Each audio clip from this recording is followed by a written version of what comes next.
But when you have 12 a day, every day, because that has become your routine, the next thing you know, you become used to that. And eventually that number grows and your dependency grows. So for touring musicians, it's extremely dangerous.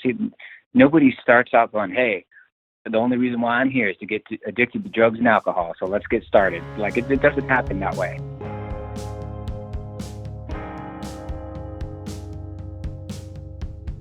Holics.com, in partnership with Heartsupport and the Global Recovery Initiatives Foundation, is proud to present High Notes, a podcast about addiction and recovery in the music business. I'm your host, James Shotwell. My guest today is Ronnie Winter, the vocalist and founding member of the Red Jumpsuit Apparatus, an American rock band by way of Florida that has been consistently touring and releasing music for the past 17 years. In fact, the new Red Jumpsuit Apparatus EP, which is titled Emergency, is due out in 2020. Ronnie is what some people might refer to as an overnight sensation. Though that couldn't be further from the truth, his band was around for years before they got noticed. All it took was one song released at the exact right time for everything in his life to change. Pretty much overnight, the Red Jumpsuit Apparatus went from a band on the cusp of anonymity to the only thing anyone in rock music wanted to talk about. And with that attention came the ability for Ronnie to live out some of his wildest dreams, the kind of thing you only see in movies or read about in books. That was his life, but he soon learned that sometimes living your wildest dreams comes with a cost, and paying off that debt can take years to accomplish. I was what you like to call a blackout drinker. So everybody's different, man, but everybody has a group of friends where there's that one guy who just never stops, and 3 o'clock in the morning when everybody else is winding down, he's still going. And, you know, I'm turning the music up louder when everybody else is trying to sleep. And not really anything. That's just, I'm a rocker to the core, you know. So I've learned about myself that it's not just the drinking, that's just my personality. But the drinking will kill me. And it was killing me. But, you know, again, I don't regret it, because I don't think I've ever said that I regret it, because I got to do that. I literally did live that complete idealistic dream that you have as a kid when you're thinking about, when you're watching all these, you know, for me back in the day, it was called VH1. You know, that's when you watched all the stories of the rock stars. Now everybody's just on YouTube. I got to live some of that stuff, and it was fun. Most of it was fun, but that's the thing about it, is it's always fun until it's not fun anymore. Now, were you that guy in the friend group even before the band took off, and the band just kind of emphasized it made it possible to kind of do it more frequently? Not really. We were all just really working hard. You know, we were putting in 40 hours a week at our respective jobs. So we're one of those bands that literally just actually came from nowhere. I've always just had different friends of mine from high school join and leave over the years. So it's really just an old school band in every sense of the way. When we got first into getting into success, I still think we all still are relatively normal. It was more of a gradual process. I would say it didn't even really become a problem until about year 5 or 6. But, you know, that's 6 years straight of drinking abnormally is what I will call it. And essentially, some people think, oh, well, how could you possibly drink, you know, 6 beers a day, or let's just double that, 12 beers a day, 7 days a week, and not notice it? And what they don't realize is when you're in a bus 7 days a week and all you're doing is playing rock shows, and the beer is constantly stocked in the fridge, and every time you meet somebody, they offer you a beer as friendship. And these things seem probably silly to a listener, but as a physical person who is real, who did work really hard to get into that position, when a fan offers you a beer, you actually take that as a respect. You take it and you're grateful for it. And of course, it's just a drink, or, you know, it's not some kind of huge honor, but in that moment, accepting that shows that person that you care and you're giving them your time. And these are things that we actually talked about. And it was so cool to us that anybody would even offer us a drink. If you come from where I come from, which is Middleburg, Florida, only really good friends buy each other drinks. You know what I mean? Not something that happens all the time. So we are stuck in between trying to be cool and also stay normal. And then, you know, so next thing you know, you have a couple before sound check, then you have a couple more during the meet and greet, then you have a couple before the show. And then even if you only have 3 or 4 after the show, you've had 12 that day. But that entire day you haven't been drunk, because you've only had 2 or 3 here and there. But when you have 12 a day, every day, because that has become your routine, the next thing you know, You become used to that. And eventually that number grows and your dependency grows. So for touring musicians, it's extremely dangerous. Nobody starts out going, hey, the only reason why I'm here is to get addicted to drugs and alcohol. So let's get started. Like it doesn't happen that way. To understand how Ronnie and the rest of the Red Jumpsuit Apparatus reached these early heights of success, we have to go back to July of 2006, the 4th of July to be exact, when Virgin Records released Face Down, the lead single off the Red Jumpsuit Apparatus's debut album. You may remember the song, but if you don't, here's a clip of Ronnie performing the song acoustic for Adobe. To yourself, it's never gonna happen again. You'll cry alone and then he swears he loves you. Do you feel like a man when you push her around? Do you feel better now? She falls to the ground. Well, I'll tell you, my friend, one day the world's good in your hands as your lies crumble down and your life she is found.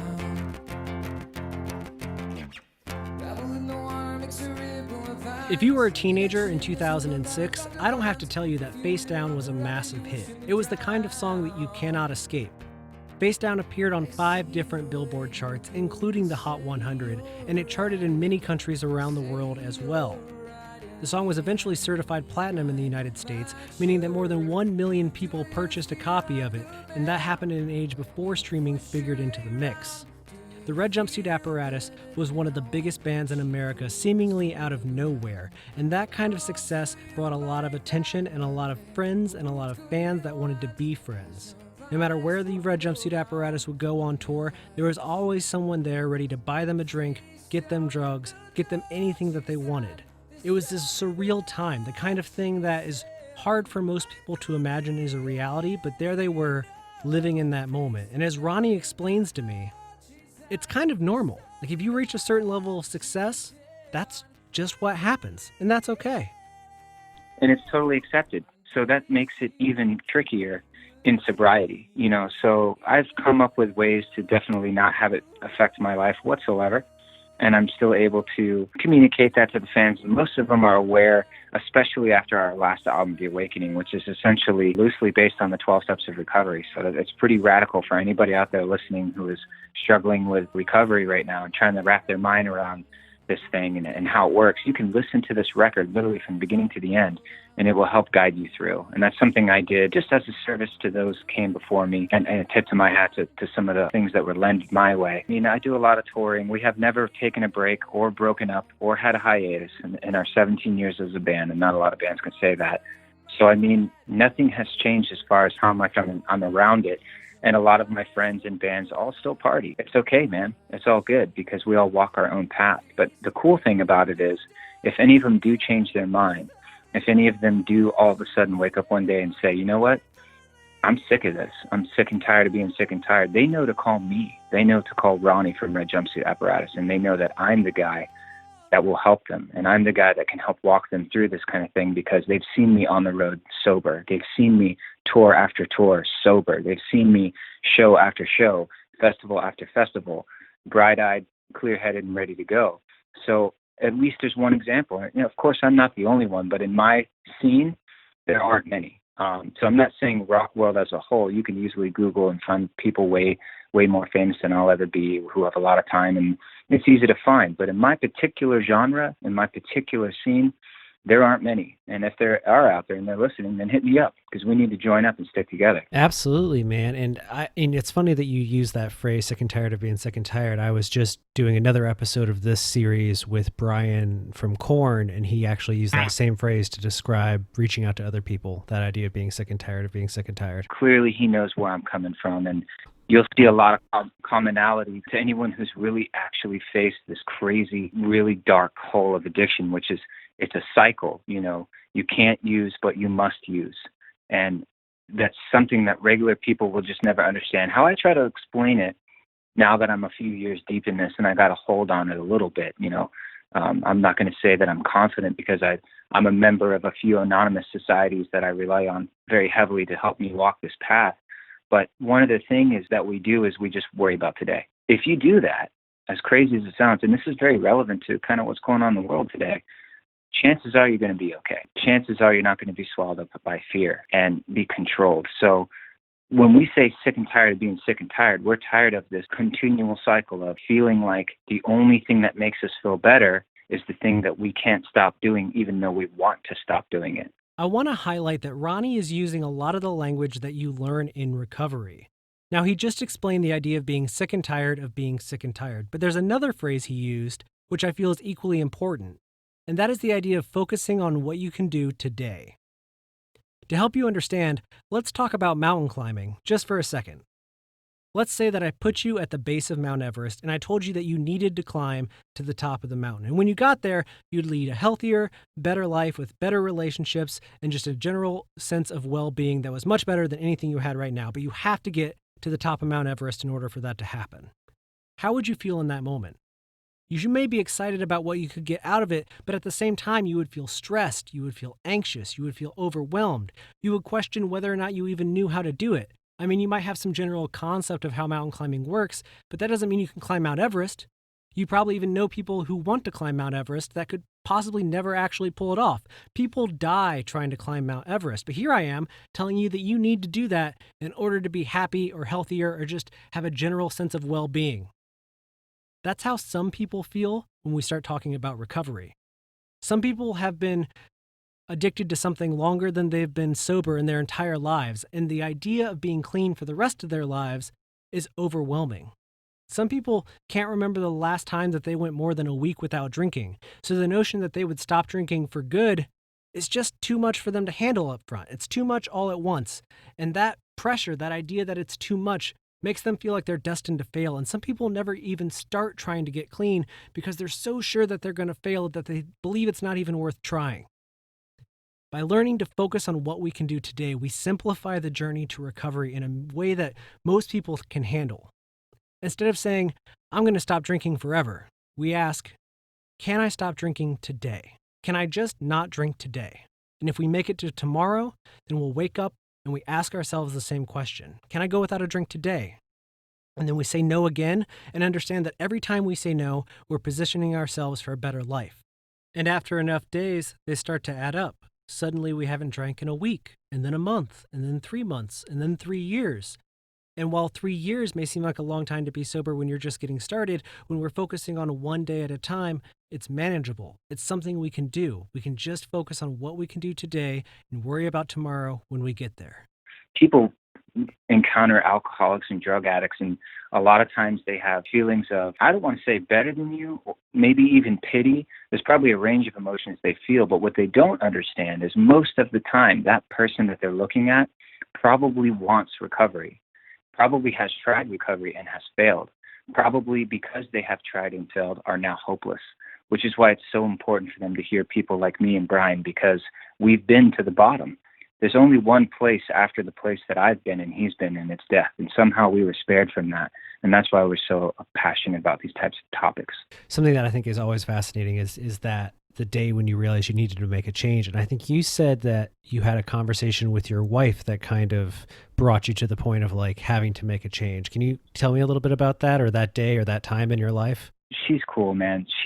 When we got together, I'm a singer in a rock band. It is what it is. So like I said earlier, I was a bit of a party animal. So you can't really hang out with me at this time, the time frame that we're talking about, unless you want to hang. That's just how I was. And luckily for you, I'm the kind of guy that buys drinks, and I like to go to nice restaurants, and I like to go to nice clubs. And so if you're hanging out with me, it's going to be fun. There's no doubt about that. But here's the thing. We don't know how that night's going to end.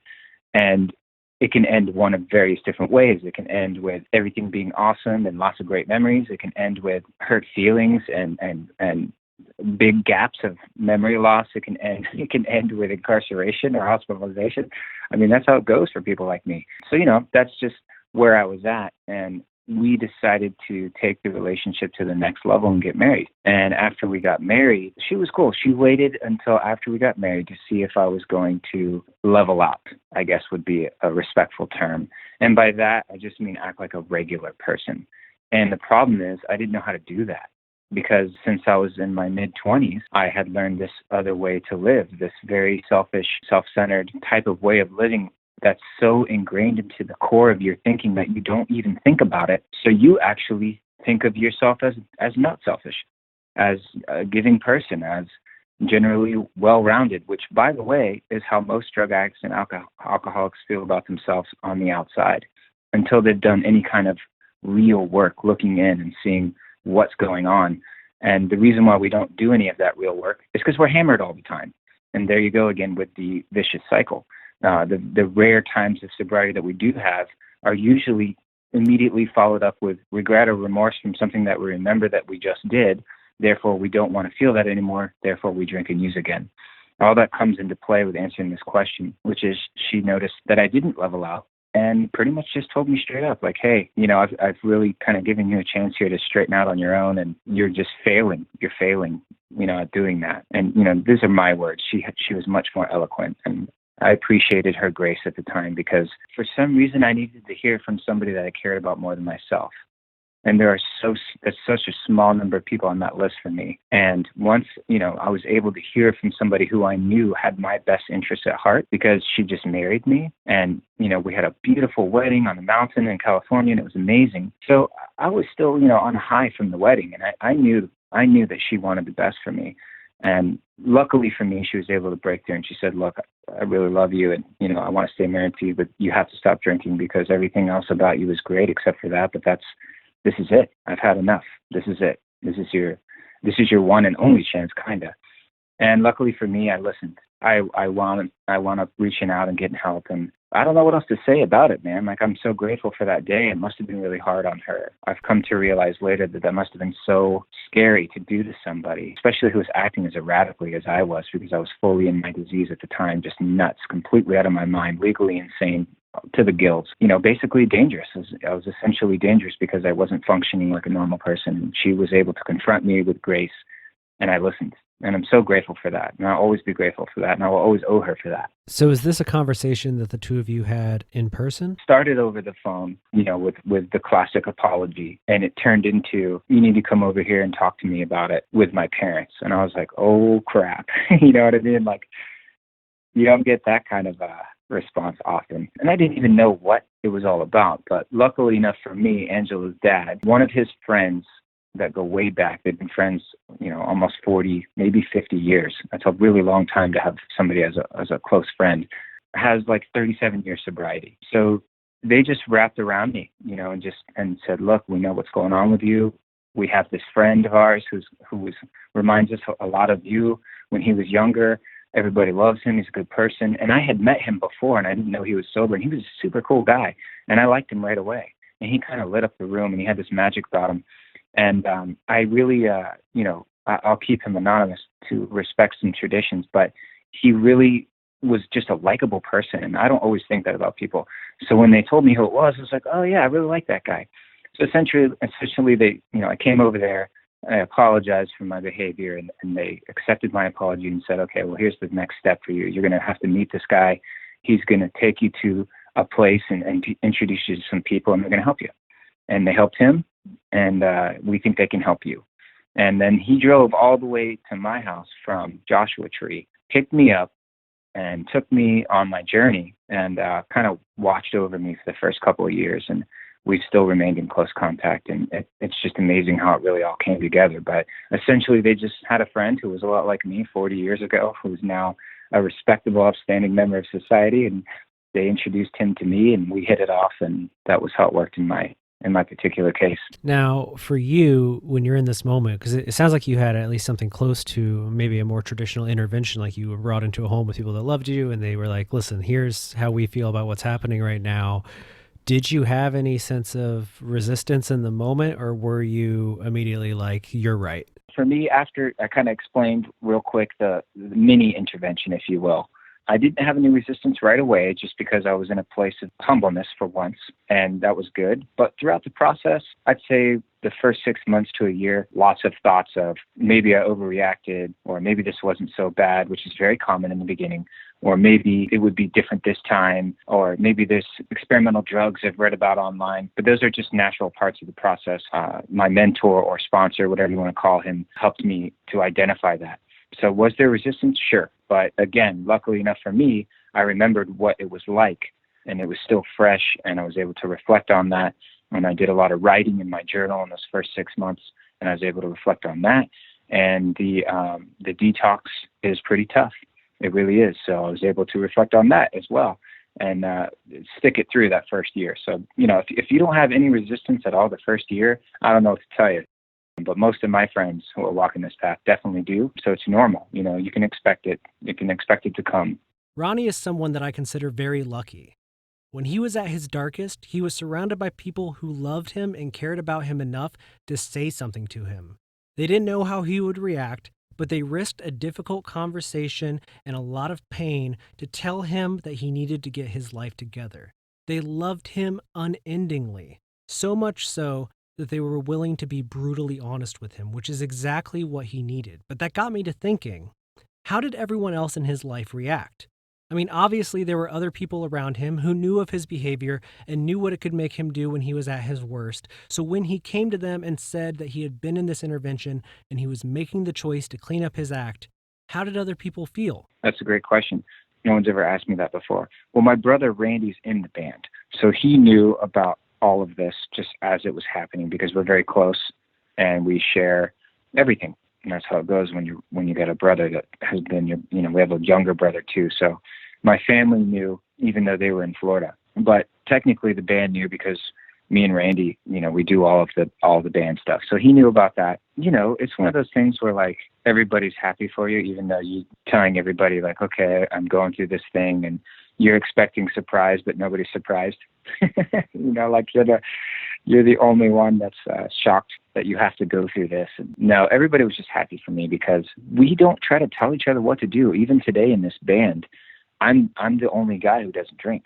So I can't stress that enough. Like just because I don't drink doesn't mean I think everybody on the planet needs to stop drinking. If you drink the way I was drinking, though, in the end, you might want to take a hard look at yourself and see if it's something that's really worth it, because you probably have some of the symptoms from what we call addiction. But if you seem to be able to be okay, like a really large portion of the country out there, then, you do what you got to do. So the guys in the band who continue to do those types of things, they're happy for me because we sound better. Let's just be honest. When you're half drunk 7 days a week, 3 months straight on every tour, it starts to wear down on your pitch accuracy and, it starts to kind of just eat at your overall health. You get sick a lot faster and a lot more frequent, which means you can't sing as good. So I think if anything, they were happy with the fact that I'm just solid. I'm more solid than I've ever been when it comes to performing live. I really can't say enough about how much it's helped my voice come back to where it was when I was in like my early 20s. I have all the power that I thought I lost, that I used to get depressed and drink over. It's all still there. I just was living really unhealthily. So I think if anything, they were just happy that I was really able to do my job. And but we don't tell each other what to do. Nobody in the band came up to me and was like, dude, if you don't stop drinking, you're out of the band. And we don't do that to each other. We accept each other as we are. We've all gone through things. We've been a band for 17 years straight. So, there's been a lot of different types of things. And I happen to be the one that really needed to change this part of my life. But other members have changed other things in their lives for the positive too. And we try to just accept each other exactly as we are, no matter what, sober or not sober. Yeah, I think the first time I saw you, I guess, which would have been post-sobriety, was on one of your acoustic outings. I live in West Michigan, so you're in Grand Rapids here at the Stash. But I definitely was taken back when I think the thing that really stood out was that you sounded stronger than you had in times I'd seen you in maybe tours prior to when you got sober. Yeah, it's just, alcohol affects judgment. So again, if you're drinking all day, even if you're not, I'm not saying drunk all day, but if you're sipping all day, by the time you go on stage, your level of judgment has lowered. So how do you sing? Well, you make a decision in your brain to open your mouth and hit a note. Of course, I literally just didn't think about all that stuff. I was originally the drummer for this band, and I still do almost all the drums and always have. So it was something that I jumped into very, very out of necessity as far as being the lead frontman, which is why I've never really been super comfortable up there, which is another reason why people drink, because they feel uncomfortable. So it was a perfect storm for somebody like me. Once I got sober and actually looked at the research and actually for the first time in my career or life, looked at how alcohol affected the vocal cords and how much it dehydrates you and affects your judgment, of course, it made sense to me that I sounded better being sober. So it's one of those aha moments that I guess you never have unless you've just gone through it. So I'm happy to report. I'm glad that you caught the show. I believe I was playing with a friend of mine, John from Secondhand Serenade, that night. I'm just going by what people tell me. I mean, the last 5 years, we've been really just killing it live. And a lot of fans have reached out to me and said personally on social media, Ron, wow, I can't believe you sounded that good last night. Like, I've always known you could sing this way, but there was a few shows, where you were off the mark, and I hung in there, and I'm glad I did. And when you get those kind of messages from a fan that almost walked away and stuck with you through your phase, that makes you feel really good, man. That really gives you hope as the artist and as the singer, because we're just regular people too. I mean, people like me, I don't know how the next echelon up are, but I can tell you that we've always just been regular guys in a band. So we need those messages of hope, and just as much as we put them out. Specifically when they were talking to me and just saying how good I sounded and how much of a difference it was, it's just more fuel to the fire to keep doing what I'm doing. I really do want people to enjoy the live show, and I've really crafted my voice, and I'm stronger than I've ever been. And those aren't brags. I'm just very proud of that. I really actually take care of it now, and I treat it as important as everything else that's going on stage, which I didn't do before. And I'm okay with being honest about that. In the last 5 years, though, it's been pretty killer, man. So if you've caught a show in that time frame, I can pretty much guarantee that you'll respond with the same feedback. It's funny because I you and I had done interviews in like the late 2000s, 2008, 2009, when you guys were on a bus and doing like higher production tours and bigger rooms. So to see you do like a small room acoustic show, it really does put a lot more focus on your personal talents. And so to see it shine through feels worth mentioning, because you see a lot of, you've been in music long enough. Sometimes when people get into that specific setting, you're like, oh no, the cracks and the seams are starting to show a little bit. You mentioned about how Awakening, it kind of follows the structure of the 12-step program to some extent. What has been the most difficult thing to address when writing about your sobriety or about your past battles with addiction? Is there anything that, I know that it can be very cathartic to write about these things, but was there anything that when you're actually getting it out, that was like the hardest thing to open up about? It was all hard. That's the hardest album I've ever written. Not only is it a concept record that's linked from one song to the other, that listens from track one to the end, it's also a self-reflection of some of the things that I went through on top of that. So it's twofold complexity. It's me saying things that I've always wanted to say to the fans, but also me saying things that I've always wanted to say to me. So there's a bit of duality going on, because I'm the singer, but the songs are also about me. It's not always that case. So on this one album, I had to make one record that just addressed what was going on with me. And the fan base got it right away, and they loved it. And what else can you say? It was a pretty huge risk. I mean, I definitely think it could have went the other way, and a lot of people would be like, what does this have to do with Don't You Fake It? But if they actually listen to Don't You Fake It, they can hear how depressed I was. They can see where I was at. They can hear the desperation in the lyrics. And to see where I was then and to see where I am now, it's pretty fascinating, honestly. And it's fascinating for anybody who's been through the recovery process. It's really just a bunch of stories of miracles, one after the other. I just somehow was able to put it into a record that was somewhat digestible to a fan base that I built around a brand called the Jumpsuit Apparatus. I like that succinct explanation. Well, let me ask you this, and I know it can sometimes be a touchy question, but what has your level of temptation been like in the last 5 years? Do you still find yourself very tempted? I know I've had some guests who say yes and no. One guest mentioned that it was kind of like if you spent an entire year eating a hamburger every day, when you get on the other side of it, you don't want hamburgers anymore. So what's it like for you? Yeah, I do think everybody walks their own path. I'm pretty tied in with recovery, so I think the temptation, there's two different words, so let's define them both. There's temptation and then there's craving. There's a big difference between temptation and craving. Temptation, I'm a rock singer, so I'm constantly surrounded by it. I get tempted to drink on a daily basis. There's no doubt about that, even by people who know I'm in recovery, because they don't know any better. They don't understand, and that's okay. That's totally okay. And I don't need them to understand. I just need to understand. So as far as temptation goes, if you're alive and you have a vehicle and a valid license and some money in your wallet, alcohol is the most easily obtainable drug on the planet. I can drive right to the gas station if I want to. I can grab some drinks on the airplane that nobody would even know about if I want to. I can hide in the green room and drink and then follow it up with some mouthwash and nobody will know about it. There's all of these ways that I see other rock and rollers, if you will, all these methods, I see them practicing. Luckily for me, when I was a drinker, I was very out in the open about it. I mean, we were sponsored by Jägermeister, Jägermeister doing shots on stage with, cheerleaders. So, I mean, like, there was absolutely no hidden agenda when it came to me, but everybody has their own story. But temptation's a constant. Anybody who thinks that it isn't is going to have a tough time. I don't think recovery, in my opinion, deals with temptation, but what we do deal with is cravings. When I got sober, my cravings were unlimited. I mean, the first couple of days and even months, I thought about drinking constantly, all the time. Every time another hour would pass, it would be a small victory for me. And it was a really, really trying time, and it was very mentally and emotionally tough, and I never want to go through that again. So what our programs do, these recovery programs, is they teach us how to get past the cravings. And if you can figure out how to do that, and then figure out how to do that on a daily basis, you don't feel them. You don't feel them at all. It's been many years now since I've felt a real craving, and I'm very grateful for that. To go from only feeling that all of the time to never feeling it for years in a row just means that you've made some kind of a change. If you've never worn socks your whole life, and then all of a sudden you start wearing socks every day and you don't skip a day, all of a sudden your feet aren't sore anymore and your ankles aren't rubbed raw because you are now wearing socks. Kind of like that.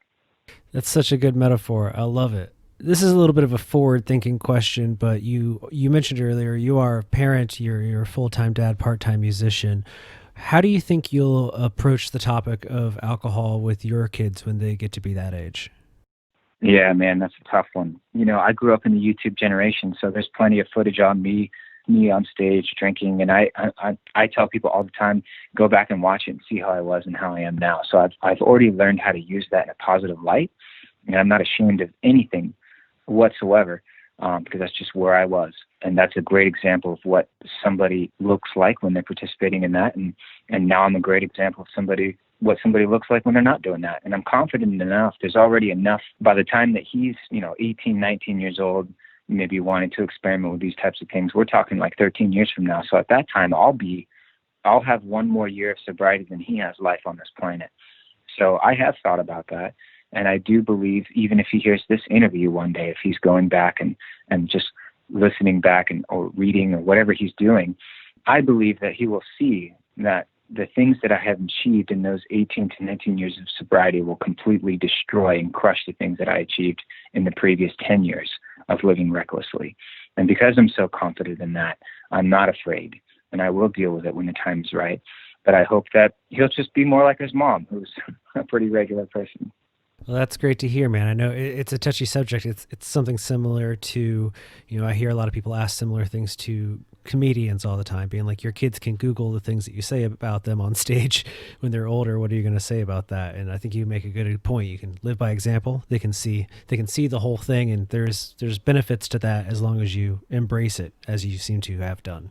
Absolutely. And what other choice does somebody like me have? It's either continue to do the right thing or become a train wreck again. So I'll just continue to do the right thing because it's working out for me so far. Well, I like to end with this, which is, especially right now, we're going to try to get this show out we're going to start putting out episodes in mid-April, and I assume everyone is going to be home still. And, one of the reasons that we were kind of pushed up the release date of the series is because with everyone being home, there's obviously an increased concern for people in recovery and people who have been considering recovery, having setbacks, feeling isolated, feeling alone, and giving into those cravings. So What advice do you have for people that are, maybe on the fence or are just starting that journey in recovery? Oh, wow. I have a lot of advice. It is interesting time. I mentioned before I'm a member of a anonymous organization, but we're not so secret. We're easy to find. We do have meetings daily and weekly because we are in this space and time in a bit of a quarantine situation. A lot of those meetings have been kind of put on hold like everything else out there. One of the things that won't be forever. So I guess the first thing that anybody needs to understand is this will pass. Everything will pass. Life does move on in some form or another. Will it ever be exactly the way it was before? Who knows? We don't know that. But what we do know is that some form of life will continue. And when it does, some form of normality and regularness will continue. And when that happens, just like when everything else opens up, these meetings will immediately continue.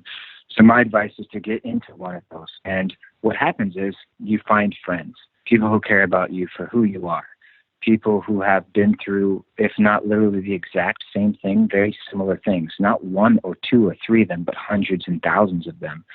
And we get together and we share stories and we share where we went wrong so we can learn how to go right. And when you stay tied into one of these groups, when you have a global pandemic type of situation, you're okay because you don't need to go to a meeting for a couple of weeks because you have all of these people in your phone. That's another thing that we do is we deal with people in person and on the phone constantly as part of our program. So if you're connected with 17 people in your daily week who are always texting you and calling you about sobriety-related topics, all 17 to 20 or maybe 30 of these men and women you can actually call just to talk to at any time, it's like a meeting right there.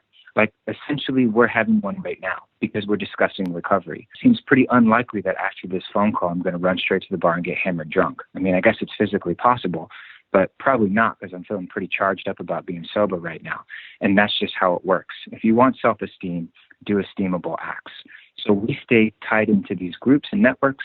So don't delay, go to a meeting today per se, because by the time this comes out, I'm sure that will be doable. And the next time one of these situations come up, you will have a circle of friends that you will stay tight with, and they will help you get through these things as opposed to doing with what you are right now, which is feeling very alone because you are alone. If you're facing it alone, then you are alone. If you join us, then you're not alone. That's wonderful. That's some great advice. And, I like that you mentioned that you're feeling pretty pumped up about sobriety right now, because as I've been pitching before we started to do just go into production, we pitched it around some places and people were like, do you really think it's a good idea to talk to people in recovery about recovery? Doesn't that seem like it could be counterproductive? And I was like, see, this is the demystifying of it all that we have to do so that people feel more comfortable opening up about it, learning how to communicate about it with their family and friends and loved ones. And that's hopefully what we're accomplishing by having a conversation like this in this manner. Without a doubt. And let's not forget, please, because anybody who's reading or listening will agree that not everybody in recovery stays in recovery all the time. So some people tied into this particular interview even may have had 5 or 6 years sober and recently relapsed. So this could very much be something that they need to hear. This is a one day at a time type of deal, man. So every single day that somebody else is alive is a chance that somebody can hear this message that's been around for a lot longer than I'll be around. And if this is the way that maybe they heard it, then it's absolutely worth it and necessary every single time. Well, I thank you for your time today, Ron. It's been really, really enlightening, actually. I never know how these are going to go. I'm always waiting for like a crazy story or something very sad, and yours has a lot of hope in it, which I very much enjoy. Well, I'll tell you what, my friend, that's what happens when you are doing things the right way. And I'm a good example of that, and I'm happy to have had your time, and I appreciate it.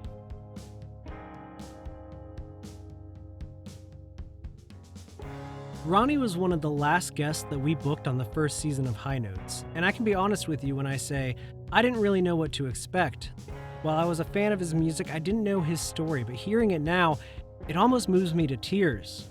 Here's a man who was able to live out his wildest dreams, and he could have very easily fallen into the behavior that so many do where they just get lost in that world. But thankfully, he was surrounded by people who loved him enough to ask him to get his life together, and he did. He made the decision, and he stuck with it, which is an incredible feat he should be very proud of. And I hope sincerely that you have people in your life who are willing to have those difficult conversations with you, and who are willing to support you as you go on the journey to recovery. If you don't, please feel free to reach out to us or to any one of the many programs that exist in the world, because there is help out there and people who want to see you living your best life. You can reach out to me and the team by visiting highnotespod.com or finding us on social media by searching High Notes Podcast or High Notes POD. As always, I'm your host, James Shotwell. This episode of High Notes was brought to you by Holics.com and Alternative Press Magazine. The podcast is edited by Landon Defever and features original music by the band You, Me, and Everyone We Know. The High Notes logo was created by Nick Ferran. Thank you for listening.